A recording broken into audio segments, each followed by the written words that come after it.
ஒரு சின்ன ஃப்ரூட்ஸ் கடை. அந்த கடைக்குள்ள ஒரு நாள் நம்ம குங்ஃபு பாண்டா சும்மா பசியோட நுழைந்தது. பனானா பார்த்ததும் அது கட்டுப்படுத்திக்க முடியல, சும்மா எடுத்துட்டு சாப்பிட ஆரம்பிச்சிடுச்சு. ஆனா அதை பார்த்த கடைக்காரர் கோபம் அடைந்து பாவம் பாண்டாவை அடிச்சு வெளியே தள்ளிட்டார். அழுதுகிட்டே பாண்டா அந்த இடத்தை விட்டு போயிடுச்சு. அடுத்த நாள் அந்த ஜலஃப்த கடைக்குள்ள ஒரு திருடன் மெதுவா நுழைந்தான். காசு எல்லாத்தையும் எடுத்து ஓட ஆரம்பிச்சான். ஆனா இதையெல்லாம் பார்த்துட்டு இருந்தது நம்ம பாண்டா தான். பாண்டா வேகமா ஓடிச்சு, திருடனை பிடிச்சு அவன் கிட்ட இருந்த காசு எல்லாத்தையும் மீட்டுக்கிட்டது. பின்னாடி அந்த காசு நேரா கடைக்காரரிடம் கொடுத்துச்சு.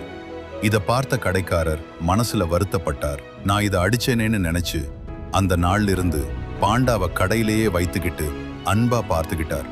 இப்போ அந்த கடையில பாண்டாவும் கடைக்காரரும் சேர்ந்து சந்தோஷமா வாழ்றாங்க.